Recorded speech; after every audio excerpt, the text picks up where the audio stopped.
जय श्री कृष्ण, राधे राधे। आज की वीडियो में मैं आप सभी लोगों के लिए लेकर आई हूँ साल 2024 में हर छठ का व्रत कब रखा जाएगा, 24 अगस्त को या फिर 25 अगस्त को। साथ ही जानेंगे हर छठ का पूजा विधि, उसका महत्व और पूजा का शुभ मुहूर्त, हर छठ व्रत में क्या खाना चाहिए और फिर क्या नहीं खाना चाहिए। साथ ही साथ हम सभी लोग सुनेंगे हर छठ व्रत में सुनी जाने वाली व्रत कथा भी। तो आप सभी लोगों से निवेदन है, जो लोग भी हमारी इस वीडियो को देख रहे हैं वो कृपया करके हर छठ व्रत कथा को पूरी अवश्य सुने, क्योंकि हमारे हिंदू धर्म शास्त्रों में ऐसा कहा गया है कि किसी भी कथा को आधा अधूरी नहीं सुननी चाहिए। या फिर कहीं पर भी हम पूजा पाठ में बैठे हुए हैं तो हमें पूजा पाठ को भी आधा अधूरी नहीं छोड़नी चाहिए, क्योंकि कहा जाता है कि ऐसा करने से हमें पाप लगता है। तो आप सभी लोगों से हाथ जोड़कर निवेदन है कि जो लोग भी कथा को सुन रहे हैं कथा को पूरा जरूर सुनिएगा। तो आइए सबसे पहले जानते हैं कि साल 2024 में हर छठ कब है, 24 अगस्त को मनाई जाएगी या फिर 25 अगस्त को। दोस्तों, हर छठ या हल छठ का त्योहार जन्माष्टमी से 2 दिन पहले मनाया जाता है। हिंदू पंचांग के अनुसार भादो या भाद्रपद मास के कृष्ण पक्ष की षष्ठी तिथि को हर छठ का त्योहार मनाते हैं। इसे बलदेव छठ, ललही छठ, तीन छठी व चंदन छठ आदि नामों से जानती हैं। मान्यता है कि इस दिन भगवान श्री कृष्ण के बड़े भाई बलराम का जन्म हुआ था। इस दिन भगवान श्री कृष्ण के साथ बलराम जी की भी पूजा अर्चना की जाती है। मान्यता है कि इस व्रत के पुण्य प्रभाव से संतान को लंबी आयु की प्राप्ति होती है। इस साल 2024 में हर छठ 24 अगस्त शनिवार को है। षष्ठी तिथि 24 अगस्त सुबह को 7:51 से प्रारंभ होगी और 25 अगस्त को सुबह 5:30 पर समाप्त होगी। हर छठ व्रत माताएं संतान के सुखद जीवन व लंबी आयु के लिए रखती हैं। मान्यता है कि इस व्रत के प्रभाव से संतान को कष्टों से मुक्ति मिलती है। आइए अब जानते हैं कि हर छठ व्रत में हमें क्या खाना चाहिए और क्या नहीं खाना चाहिए। हर छठ व्रत में हल द्वारा बोया हुआ जोता हुआ अन्न या कोई फसल खाने की मनाही होती है। गाय के दूध दही भी नहीं खाना चाहिए। सिर्फ भैंस के दूध दही या घी स्त्रियां इस्तेमाल कर सकती हैं। आइए अब सभी लोग रसपान करेंगे हल छठ व्रत की पौराणिक कथा। आप सभी लोगों से निवेदन है, इस कथा को बड़ी ही श्रद्धा एवं प्रसन्नचित मन से जरूर सुनिएगा। श्री कृष्ण के चरणों का ध्यान करते हुए, गणेश जी का जयकारा लगाते हुए इस कथा का श्रवण करते हैं। तो एक बार प्रेम से बोलिए गणेश भगवान की जय, श्री कृष्ण भगवान की जय। पौराणिक कथा के अनुसार मथुरा के राजा कंस अपनी बहन देवकी को विवाह के उपरांत विदा करने जा रहे थे। आकाशवाणी के वचन सुना के देवकी का 8वां गर्भ तेरी मृत्यु का कारण बनेगा, ये जानकर बहन बहनोई को कारागार में डाल दिया और वासुदेव देवकी के 6 पुत्रों को एक एक करके कंस ने मार डाला। जब 7वें बच्चे के जन्म का समय नजदीक आया तो देवर्षि नारद जी वसुदेव देवकी से मिलने पहुंचे और उनके दुख का कारण जानकर देवकी को हल छठी देवी के व्रत रखने की सलाह दी। देवकी ने नारद जी से हल छठी व्रत की महिमा व कथा पूछी तो नारद ने पुरातन कथन कहना प्रारंभ किया कि चंद्रव्रत नाम का एक राजा हुआ, जिसको एक ही पुत्र था। राजा ने राहगीरों के लिए एक तालाब खुदवाया, किंतु उसमें जल ना रहा, सूख गया।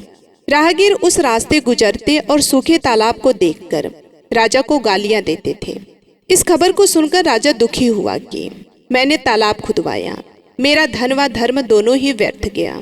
उसी रोज रात राजा के स्वप्न में वरुण देव ने दर्शन देकर कहा कि यदि तुम अपने पुत्र का बलि तालाब में दोगे तो जल भर जाएगा। सुबह राजा ने स्वप्न में कही बात दरबार में सुनाया और कहा कि मेरा धन व धर्म भले ही व्यर्थ हो जाए, पर मैं अपने पुत्र का बलि नहीं दूंगा। यह बात लोगों से होता हुआ राजकुमार तक पहुंचा तो वे सोचने लगा कि यदि मेरी बलि से तालाब में पानी आ जाए तो लोगों का भला होगा। यह सोचकर राजकुमार अपनी बलि देने तालाब में बैठ गया। अब वह तालाब पानी से लबालब भर गया। जल के जीव जंतुओं से तालाब परिपूर्ण हो गया। इकलौते पुत्र के बलि हो जाने से राजा दुखी होकर वन को चला गया। वहाँ 5 स्त्रियां व्रत कर रही थी, जिसे देखकर राजा ने कौन सा व्रत और क्यों कर रही हो पूछने पर स्त्रियों ने हल छठी व्रत की संपूर्ण विधि और विधान बतलाई। उसे सुनकर राजा वापस नगर को गया और अपनी रानी के साथ उस व्रत को किया। व्रत के प्रभाव से राजपुत्र तालाब से जीवित बाहर निकल आया। राजा परिवार सहित हल छठी माता के जय जयकार कर सुखपूर्वक निवास करने लगा। अब नारद जी ने देवकी से हल छठी व्रत की अन्य कथा कहना शुरू किया कि उज्जैन नगरी में 2 सौतन रहती थी। एक का नाम रेवती तथा दूसरी का नाम मानवती था। रेवती को कोई संतान नहीं थी, जबकि मानवती के 2 पुत्र थे। रेवती अपने सौत के बच्चे को देखकर हमेशा सौतिया डाह से जलती रहती और उनके पुत्रों को मारने का जतन ढूंढती रहती थी। एक दिन उन्होंने मानवती को बुलाकर कहा कि बहन, आज तुम्हारे मायके से कुछ राहगीर मुझे मिले थे। उन्होंने मुझे बताया कि तुम्हारे पिताजी बहुत बीमार हैं और वे तुम्हें देखना चाहते हैं। पिता की बीमारी को सुनकर मानवती दुखी हुई।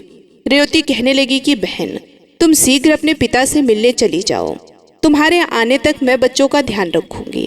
सौत की बात को सच मानकर और अपने पुत्रों को रेवती के हाथों सुरक्षित देकर मानवती पिता से मिलने मायके चली गई। अब रेवती बच्चों को मारने का अच्छा मौका जानकर उन दोनों बच्चों को मारकर जंगल में फेंक आई। इधर मानवती जब मायके पहुंची तो पिता को स्वस्थ देखकर पिता से अपने सौत की कही बातों को कह कुशलक्षेम पूछती है। अब मानवती के माता पिता ने अनहोनी के संदेह से पुत्री को जाने को कहती हैं, किंतु मानवती के माता ने कहा कि पुत्री, आज हलछठी माता का व्रत का दिन है, अतः तुम भी पुत्रों की दीर्घायु की कामना से यह व्रत कर आज की जगह कल चली जाना। माता की सलाह मानकर मानवती पुत्रों की स्वास्थ्य कामना से हलछठी माता का व्रत धारण कर दूसरे दिन अपने घर जाने को निकली। रास्ते में वही जंगल पड़ा और वहां अपने बच्चों को खेलते देख उनसे पूछती है कि तुम लोग यहाँ कैसे पहुंचे। तब पुत्रों ने बताया कि आपके चली जाने पर हमारी दूसरी माता रेवती ने मारकर यहाँ फेंक दी थी। तभी एक दूसरी स्त्री ने हमें फिर से जिंदा करके गई। अब मानवती को समझते देर ना लगी कि यह सब माता हलछठी की कृपा से संभव है और माता की जय जयकार करती हुई घर को गई। नगर में मानवती के पुत्रों को पुनः जीवित देख और माता हलछठी की महिमा जानकर सभी स्त्रियां हलछठी का व्रत करने लगी। नारद जी ने देवकी से हलछठी व्रत की और कथा कहना प्रारंभ किया कि दक्षिण में एक सुंदर नगर है। वहाँ एक बनिया अपनी भार्या के साथ रहता था। दोनों पति पत्नी स्वभाव से बहुत अच्छे व संस्कारी थे। बनिया की पत्नी गर्भवती होती संतान को जन्म देती थी, लेकिन भाग्यवश उनके संतान कुछ समय उपरांत मर जाते थे। इस प्रकार एक एक करके बनिया की पत्नी के 6 संतान मृत्यु को प्राप्त हो गए। इस कारण दोनों पति पत्नी बहुत दुखी होकर मरने के उद्देश्य लेकर घर से वन की ओर चले गए। वहां जंगल में एक साधु से उनकी भेंट हुई तो उन्होंने साधु से अपनी व्यथा कह सुनाई। साधु ने ध्यान लगाकर देखा कि बनिया के संतान कहाँ हैं। साधु ध्यान में यम, कुबेर, वरुण, इंद्रादि लोक में ढूंढा, किंतु जब वहां बनिया के बच्चे नहीं दिखे तो साधु ब्रह्मलोक को गए। वहां साधु ने बनिया के सारे संतान को देखकर उन्हें अपने माता पिता के पास लौटने का आग्रह किया। बच्चे ने वापस लौटने से मना करते हुए कहा कि मुनिवर, इससे पूर्व हम कई बार जन्म ले चुके हैं। हम किस किस माता को याद रखें और किस किस के पास जाएं। हम जन्म, मृत्यु और गर्भ के चक्कर से अब मुक्त हैं, अतः अब हम नहीं जाना चाहते। तब साधु ने बनिया को दीर्घजीवी संतान प्राप्ति का उनसे उपाय पूछा। उन आत्माओं ने कहा कि यदि बनिया और उनकी पत्नी माता हलछठी का व्रत रख पूजन कथा श्रवण कर अपने पुत्रों को व्रतोपरांत जल से भीगा कपड़ा यानी कि पोता लगाए तो उनका वह बालक दीर्घजीवी होगा। उन आत्माओं से इस प्रकार सुन साधु ध्यान से वापस आकर बनिया से हलछठी व्रत कथा नियम आदि को बताया। साधु के इस विधि विधान को सुन दोनों पति पत्नी घर को गए। समयोपरांत जब हलछठी व्रत का दिन आया तो उन्होंने व्रत रखा व संतान प्राप्ति का वर मांगा। माता हलछठी की कृपा से अब बनिया की पत्नी गर्भवती हुई और एक सुंदर संतान को जन्म देती है। अगले व्रत पर उन्होंने साधु के बताए अनुसार अपने पुत्र को पोता मारती हैं। माता की कृपा से अब उनके संतान दीर्घायु को प्राप्त किया। बनिया का परिवार प्रसन्नता पूर्वक जीवन यापन करने लगा। एक बार राजा युधिष्ठिर ने भगवान श्री कृष्ण से अत्यंत शोक संतप्त भाव से कहा कि हे देवकी नंदन, सुभद्रा अपने पुत्र अभिमन्यु के मरणोपरांत शोक संतप्त है। वह अभिमन्यु की भार्या उत्तरा के गर्भ की संतान भी ब्रह्म अस्त्र के तेज से दग्ध हो रही है, क्योंकि दुष्ट अश्वत्थामा ने गर्भ को निस्तेज कर दिया। द्रौपदी भी अपने 5 पुत्रों के मर जाने से अति दुखी है, अतः इस महादुख से उत्थान हेतु कोई उपाय बताएं। तब श्री कृष्ण जी ने कहा कि राजन, यदि उत्तरा मेरे बताए इस अपूर्व व्रत को करे तो गर्भ का निस्तेज शिशु पुनर्जीवित हो जाएगा। यह व्रत जो भाद्रपद के कृष्ण पक्ष षष्ठी तिथि पर भगवान शिव पार्वती गणेश व स्वामी कार्तिकेय के विधि विधान द्वारा पूजन पुत्र पौत्र के अल्पायु व शोक के महादुख से मुक्ति प्रदान करता है। इस व्रत के संदर्भ में श्री कृष्ण ने राजा युधिष्ठिर को कथा बतलाया कि पूर्व काल में सुभद्र नाम का एक राजा था, जिनकी रानी का नाम सुवर्णा थी। राजा रानी को एक हस्ती नामक पुत्र था। एक बार राजपुत्र हस्तिधाय माँ के साथ गंगा जी स्नान करने गया। बाल स्वभाववश हस्ती जल में खेलने लगा। तभी एक ग्राह ने उसे खींचते हुए जल के अंदर ले गया। उसकी सूचना धाय माता ने जाकर रानी सुवर्णा से कह सुनाया। इस पर रानी ने क्रोधावश धाय के पुत्र को धधकते हुए आग में डाल दी। पुत्र शोक से व्याकुल धाय माँ निर्जन वन को चली गई और वन में एक सुनसान मंदिर के पास रहने लगी। वन में सूखा तृण, धान्य, महुआ आदि जो मिलता खाती और मंदिर में विराजित शिव पार्वती गणेश जी की पूजन कर दिन व्यतीत करने लगी। इधर नगर में एक अद्भुत घटना घटित हुआ कि धाय माँ का पुत्र आग की भट्टी से जीवित निकल आया और खेलने लगा। ये खबर पूरे नगर में फैलते हुए राजा रानी के पास पहुंचा तो उन्होंने इस घटना के विषय में पुरोहित से पूछा। तभी सौभाग्य से वहां दुर्वासा ऋषि पहुंचे। राजा रानी ने ऋषि का पूजन कर धाय पुत्र के जीवित हो जाने का कारण पूछा तो दुर्वासा ऋषि ने कहा कि राजन, आपके डर से धाय जंगल में एकांत होकर व्रत की। यह सब उसी के व्रत का प्रभाव है।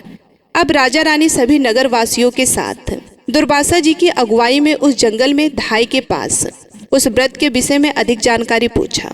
तब धाय ने कहा कि राजन, मैं पुत्र शोक से दुखी होकर यहाँ रहने लगी और यहाँ व्रत ग्रहण कर भगवान शिव पार्वती गणेश जी व स्वामी कार्तिकेय का पूजन कर सूखा तृण, धान, महुआ आदि खाकर रहने लगी। तब रात को मेरे स्वप्न में शिव परिवार के दर्शन हुए और तुम्हारा पुत्र जीवित हो जाएगा, ऐसा वरदान दिया। अब रानी ने व्रत के विधि विधान को पूछा तो दुर्वासा जी ने हलछठी व्रत के संपूर्ण विधि विधान बतलाया। राजा रानी ने हलछठी व्रत की महिमा जानकर व्रत को किया। व्रत के प्रभाव से राजपुत्र हस्ती ग्रह के चंगुल से छूटकर खेलते हुए नगर आया। अपने पुत्र को पाकर राजा रानी सुखी हुए और धाय भी पुत्र के साथ प्रसन्न होकर निवास करने लगी। वही बालक हस्ती आगे चलकर परम प्रतापी हुआ और अपने नाम से हस्तिनापुर को बसाया। इस प्रकार भगवान श्री कृष्ण ने युधिष्ठिर से हलछठी व्रत की महिमा का ज्ञान देते हुए कहा कि हलछठी व्रत कथा पहले नारद जी से सुन मेरी माता देवकी ने इस व्रत को सबसे पहले किया, जिसके प्रभाव से उनके आने वाली संतान की रक्षा हुई। अब भगवान श्री कृष्ण से सुन युधिष्ठिर ने उस व्रत को उत्तरा द्वारा करवाया। व्रत के प्रभाव से उत्तरा का अश्वत्थामा द्वारा नष्ट हुआ गर्भ पुनः जीवित हो गया तथा प्रसव पश्चात बालक का जन्म हुआ, जो कालांतर में राजा परीक्षित नाम से प्रसिद्ध हुआ। एक बार काशीपुर में देवरानी व जिठानी रहती थी। देवरानी का नाम तारा व जिठानी का नाम विद्यावती थी। दोनों ही नाम अनुरूप। तारा उग्र स्वभाव तथा विद्यावती अति दयालु थी। एक दिन दोनों ने ही खीर पकाकर ठंडा करने के लिए खीर को आंगन में रख दी और बात करते अंदर बैठ गए। तभी दो कुत्ते खीर को देखकर खाने लगे। अब आवाज सुन दोनों देवरानी व जिठानी बाहर आई तो अपनी खीर को कुत्ते को खाते देख विद्यावती अपनी खीर को जूठन जान बचा शेष को भी कुत्ते के सामने पुनः डाल आई और तारा ने दूसरे कुत्ते को एक कमरे में बंद कर खूब मारने लगी। जैसे तैसे वह कुत्ता अपनी जान बचाकर बाहर भागता है। दूसरे दिन दोनों कुत्ता एक जगह मिलते हैं और एक दूसरे का हाल चाल पूछते हैं। इस पर विद्यावती की खीर खाने वाला कुत्ता कहता है कि वह स्त्री बहुत ही दयालु थी, उसने मुझे बाकी बचा खीर भी खाने को दी। ईश्वर करे जब मेरा जन्म हो तो मैं उसी की संतान बनूं और उसकी खूब सेवा करूं।